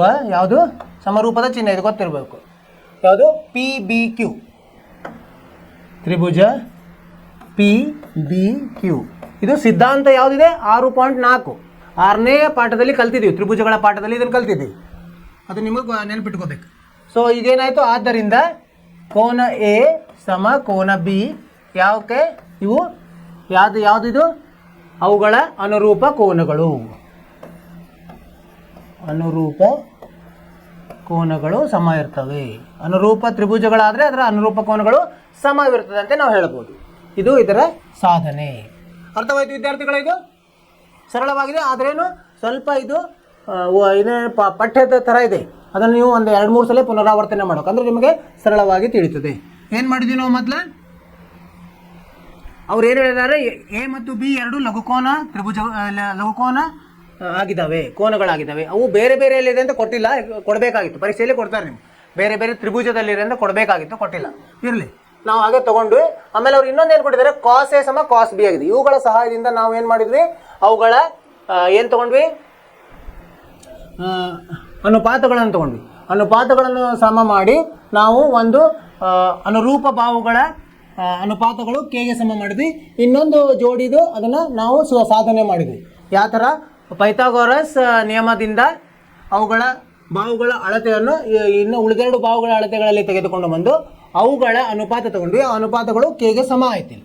ಸೊ 3 ಅನುರೂಪ ಬಾಹುಗಳ ಏನಾಯ್ತು? ಅನುಪಾತಗಳು ಸಮ ಆಗಿರೋದ್ರಿಂದ ಇವು ಸಮರೂಪ ತ್ರಿಭುಜಗಳು ಅಂತ ನಾವು ಸಾಧಿಸಿದ್ವಿ. ಯಾವುದು? ಸಿದ್ಧಾಂತದ ಪ್ರಕಾರ 6.4 ಬರ್ತದೆ. ಸೊ ಅದರಿಂದ ಅನುರೂಪ ಕೋನಗಳು ಸಮವಿದೆ ಅಂತ ನಾವು ಹೇಳ್ಬೋದು. ಇದು ನಿಮ್ಗೆ ಅರ್ಥವಾಯಿತು ಅಂತ ತಿಳ್ಕೊಂಡೇನು ವಿದ್ಯಾರ್ಥಿಗಳು? ನೀವು ಏನು ಮಾಡಬೇಕು? ಮನೆಯಲ್ಲಿ ಪುನರಾವರ್ತನೆ ಮಾಡಬೇಕು. ಇವು 3ರಿಂದ 4 ಅಂಕಗಳ ಪ್ರಶ್ನೆ ಇರ್ತದೆ. ಇದು 6 ಆಯಿತು. ಮುಂದೆ 7ನೇ ಪ್ರಶ್ನೆಗೆ ಹೋಗೋಣಂತೀಗ. 7ನೇ ಪ್ರಶ್ನೆ ಏನಿದೆ ಮೊದಲು ಓದೋಣ. ಕಾಟ್ ಥೀಟಾ ಕೊಟ್ಟಿದ್ದಾರೆ. ಕಾಟ್ ಥೀಟಾ ಸಮ 7 ಭಾಗಲಬ್ಧ 8 ಆದರೆ ಒಂದನೇದೇನು ಕಂಡುಹಿಡ್ಲಿಕ್ಕೆ ಹೇಳಿದ್ರೆ 1 ಸಂಕಲನ ಸೈನ್ ಥೀಟಾ ಋಣ ಇದೇನು ಗುಣಲಬ್ಧ 1 ಋಣ ಸೈನ್ ಥೀಟಾ ಭಾಗಲಬ್ಧ 1 ಸಂಕಲನ ಕಾಸ್ ಥೀಟಾ ಗುಣಲಬ್ಧ 1 ಸಂಕಲನ ಕಾಸ್ ಥೀಟಾ ಕಂಡುಹಿಡಿಯಲಿಕ್ಕೆ ಹೇಳಿದ್ದಾರೆ. ಮಾಡೋಣ ಅಂತ. ಏನು ಕೊಟ್ಟಿದ್ದಾರೆ ಬರ್ಕೊಳ್ಳೋಣ. ಕಾಟ್ ಥೀಟಾ ಕೊಟ್ಟಿದ್ದಾರೆ. ಕಾಟ್ ಥೀಟಾ 7 ಭಾಗಲಬ್ಧ 8 ಇದು ಕೊಟ್ಟಿದಾಗ ನಾವು ಸೈನ್ ಥೀಟಾವನ್ನೆಲ್ಲ ಕಂಡುಹಿಡಲಿಕ್ಕೆ ಏನು ಮಾಡಬೇಕು? ನಮಗೆ ಇನ್ನೊಂದು ಬಾಹು ಬೇಕಾಗ್ತದೆ. ಅದಕ್ಕೆ ನಾವೇನು ಮಾಡಬೇಕು? ತ್ರಿಭುಜವನ್ನು ರಚಿಸ್ಕೋಬೇಕಾಗ್ತದೆ. ಈ ಥರ ತ್ರಿಭುಜವನ್ನು ರಚಿಸಿ ಇದಕ್ಕೆ ನಾವು ಏನು ಮಾಡೋಣಂತೆ? ಎ ಬಿ ಸಿ ಇದಕ್ಕೆ ಥೀಟಾ ಅಂತ ಕೊಡೋಣಂತೆ. ಸೊ ಅವ್ರೇನು ಕೊಟ್ಟಿದ್ದಾರೆ? Cot theta. ಕಾಟ್ ಥೀಟಾ ಅಂದ್ರೆ ಏನು? ಪಾರ್ಶ್ವಬಾಹು ಭಾಗಲಬ್ಧ ಅಭಿಮುಖ ಬಾಹು. ಕಾಟ್ ಥೀಟಾ ಸಮ ಪಾರ್ಶ್ವಬಾಹು ಯಾವುದಿಲ್ಲ? ಬಿ ಸಿ ಭಾಗಲಬ್ಧ ಎ ಬಿ ಸಮ 7 ಭಾಗಲಬ್ಧ 8. ಇದನ್ನ ಸ್ಥಿರಾಂಕವನ್ನು ಗುಣಿಸಿ ನಾವು 7ಕೆ ಭಾಗಲಬ್ಧ 8ಕೆ ಅಂತ ಬರಿಬೋದು. ಆದ್ದರಿಂದ ಏನಾಯ್ತು? ಇಲ್ಲಿ ಬಿ ಸಿ ಸಮ ಎಷ್ಟಾಯಿತು? 7ಕೆ ಆಯಿತು. ಎ ಬಿ ಸಮ 8ಕೆ ಆಯಿತು. ಈಗ ನಾವೇನು ಕಂಡುಹಿಡಿಬೇಕು? ಎ ಸಿ ಕಂಡುಹಿಡಿಬೇಕು. ಹೆಂಗೆ ಕಂಡುಹಿಡಿತೀವಿ? ಪೈಥಾಗೋರಸ್ ಸಿದ್ಧಾಂತದಿಂದ.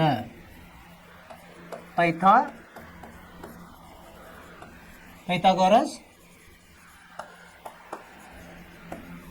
ಸಿದ್ಧಾಂತದಿಂದ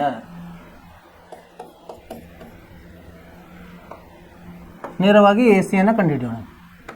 ಎ ಸಿ ಸಮ ವರ್ಗಮೂಲ ಏನು ಎ ಬಿ ವರ್ಗ ಸಂಕಲನ ಬಿ ಸಿ ವರ್ಗ.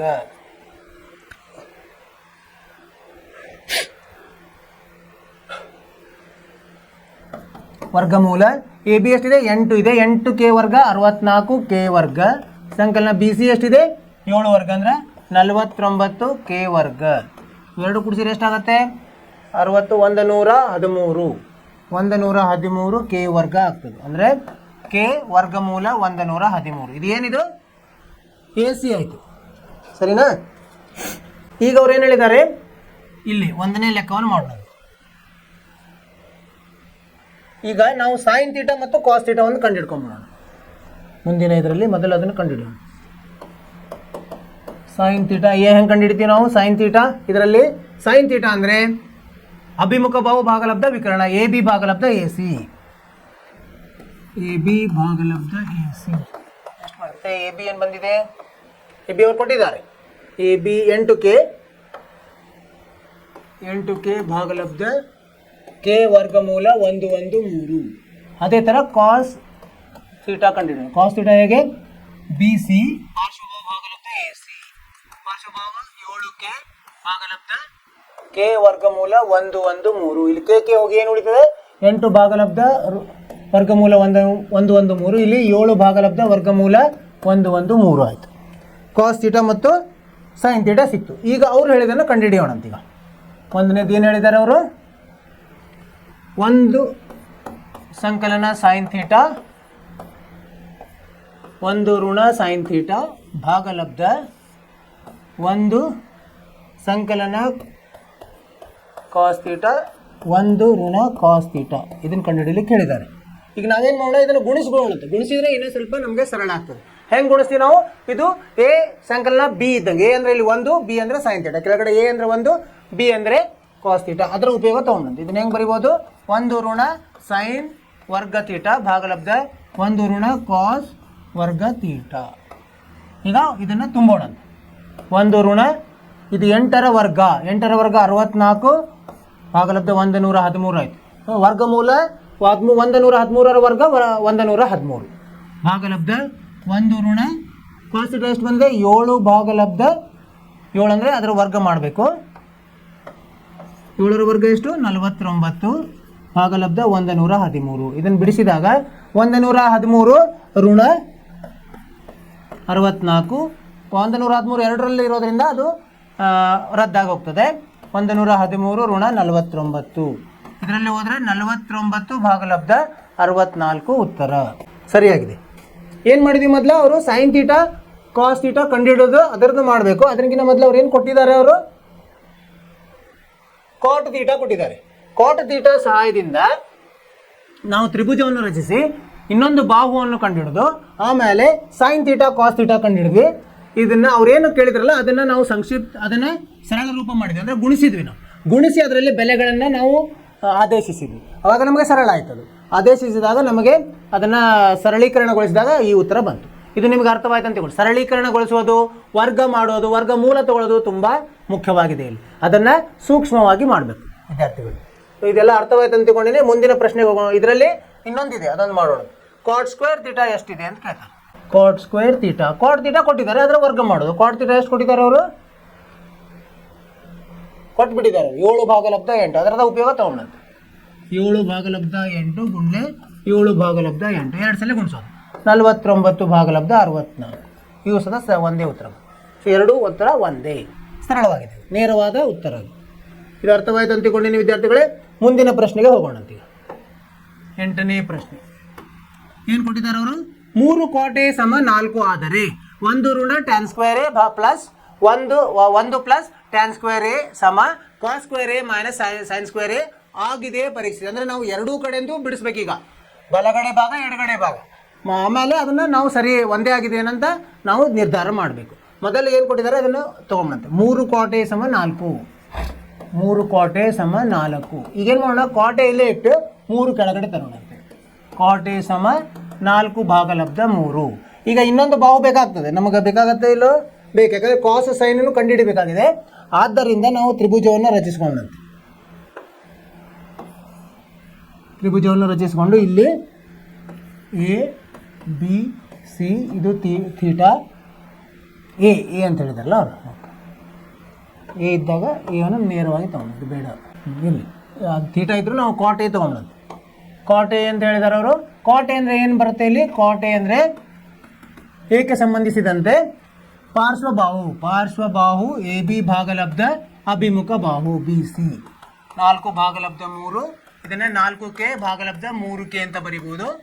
ಈಗ ಆದ್ದರಿಂದ ಎ ಬಿ ಸಮ ಎಷ್ಟಾಯಿತು? 4K ಆಯಿತು. ಬಿ ಸಿ ಸಮ 3K ಆಯಿತು. ಈಗ ಎ ಸಿ ಕಂಡುಹಿಡಿಬೇಕು ನಾವು ಪೈಥಾಗೋರಸ್ ಸಿದ್ಧಾಂತದಿಂದ.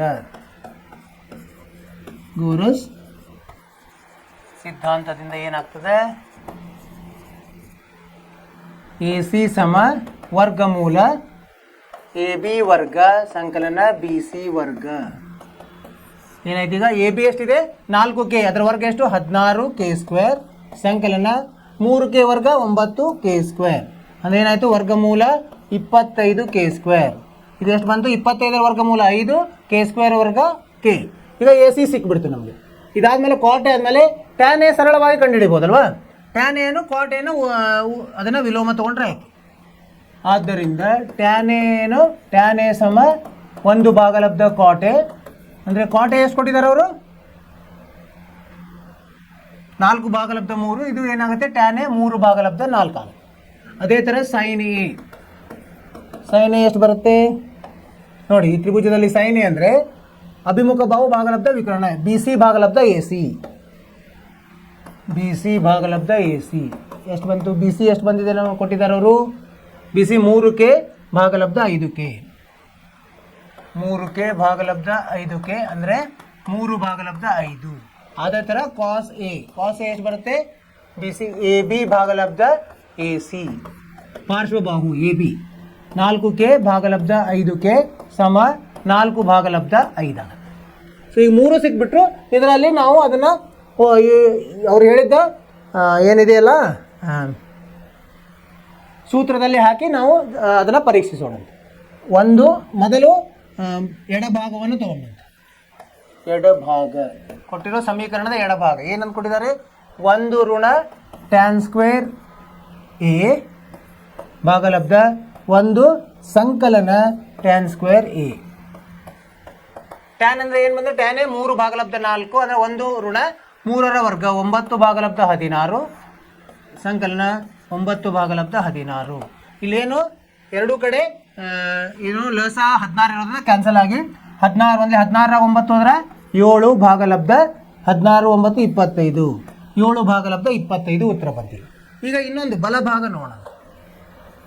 ಬಲಭಾಗ ಏನಿದೆ? ಬಲಭಾಗ ಕಾಸ್ ಸ್ಕ್ವೇರ್ ಎ ಋಣ sine square A. Cos square A ಋಣ sine square A. Cos square A ಎಷ್ಟು ಬಂದಿದೆ? 4 ಭಾಗಲಬ್ಧ 5 ಬಂದಿದೆ, ಅದರ ವರ್ಗ 16 ಭಾಗಲಬ್ಧ 25 ಋಣ ಸೈನ್ ಎಷ್ಟಿದೆ? 3 ಇದೆ, 9 ಭಾಗಲಬ್ಧ 25. ಇದು ಎಷ್ಟು ಬಂತು? 7 ಭಾಗಲಬ್ಧ 25. ಆದ್ದರಿಂದ ನಾವೇನು ಹೇಳ್ಬೋದು? ಎಡಭಾಗ ಸಮ ಬಲಭಾಗ. ಕೊಟ್ಟಿರೋ ಪ್ರಶ್ನೆ ಎಡಭಾಗ ಬಲಭಾಗ ಸರಿಯಾಗಿದೆ. ಅರ್ಥವಾಯ್ತು ವಿದ್ಯಾರ್ಥಿಗಳೇ? ಏನು ಮಾಡಬೇಕು? ಅವರು ಕೊಟ್ಟಿರೋ ಅನುಪಾತವನ್ನು ಉಪಯೋಗಿಸಬೇಕು. ಯಾವ್ದು ಕೊಟ್ಟಿದ್ದಾರೆ ಅವರು? ಕಾಟ್ ಎ ಕೊಟ್ಟಿದ್ದಾರೆ. 3 ಕಾಟ್ ಎಯನ್ನು ಕೊಟ್ಟಿದ್ದಾರೆ. ಕಾಟ್ ಎನ 3ಅನ್ನು ಆ ಕಡೆ ತಗೋಬೇಕು. ಅವಾಗ ಇನ್ನೊಂದು ಬಾಹುವನ್ನು ಕಂಡುಹಿಡಬೇಕು. ಹೇಗೆ? ಪೈಥಾಗೋರಸ್ ಸಿದ್ಧಾಂತದಿಂದ ಇನ್ನೊಂದು ಬಾಹುವನ್ನು ಕಂಡುಹಿಡಿದು ಎಲ್ಲ ಬೇಕಾಗಿರುವ ಅನುಪಾತಗಳನ್ನು ಕಂಡುಹಿಡಿಬಹುದು. ಯಾವುದು? Tan A. ಟ್ಯಾನ್ ಎ ಅಂದ್ರೆ ನೇರವಾಗಿ ಬರ್ತದೆ. ಸೊ ಅವರು ಕಾಟ್ ಎ ಕೊಟ್ಟಿರೋದ್ರಿಂದ ಅದರ ವಿಲೋಮವೇ ಟ್ಯಾನ್ ಎ. ಆಮೇಲೆ ಸೈನ್ ಎ ಕಾಸ್ ಎ ಕಂಡುಹಿಡಿದ್ವಿ. ಆಮೇಲೆ ಅವರು ಕೊಟ್ಟಿರುವ ಲೆಕ್ಕದಲ್ಲಿರುವ ಎಡಭಾಗ ಬಲಭಾಗವನ್ನು ಪರೀಕ್ಷಿಸಿದಾಗ ಎರಡೂ ಉತ್ತರ ಒಂದೇ ಬಂದಿದೆ. ಹಾಗಾಗಿ ಅವರು ಹೇಳಿದ್ದು ಸರಿಯಾಗಿದೆ. ಪರೀಕ್ಷೆ ಆಯಿತು. ನಿಮ್ಗೆ ಅರ್ಥವಾಯ್ತಲ್ಲ? ಇಲ್ಲಿವರೆಗೆ ನಾವು ಹೇಳಿದ್ದು 8 ಲೆಕ್ಕಗಳನ್ನು ಬಿಡಿಸಿದ್ವಿ. ಇನ್ನು ಎಷ್ಟಿದೆ? ಇನ್ನು 3 ಲೆಕ್ಕ ಇದೆ. ಇದನ್ನೇನು ಮಾಡ್ಬೇಕು ನೀವು? ಮನೆ ಕೆಲಸ ಅಂತ ಹೋಗ್ಬೇಕು. 9ನೇ ಲೆಕ್ಕ, 10ನೇ ಲೆಕ್ಕ, 11 ಲೆಕ್ಕ. 11 ಲೆಕ್ಕ ಸರಿ ತಪ್ಪಿದೆ.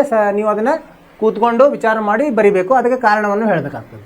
9ನೇದು ಲೆಕ್ಕ ಮಾಡೋದಿರ್ತದೆ, 10ನೇದು ಅದನ್ನು ಲೆಕ್ಕ ಮಾಡೋದು. ಈ ಉದಾಹರಣೆಯಲ್ಲಿ ನಾವು ಮಾಡಿಬಿಟ್ಟಿದ್ದೀವಿ. ಅದನ್ನು ಬೇರೆ ಅಂಕಿಗಳು ಮಾತ್ರ ಬದಲಿಯಾಗಿ ಕೊಟ್ಟಿರ್ತಾರೆ.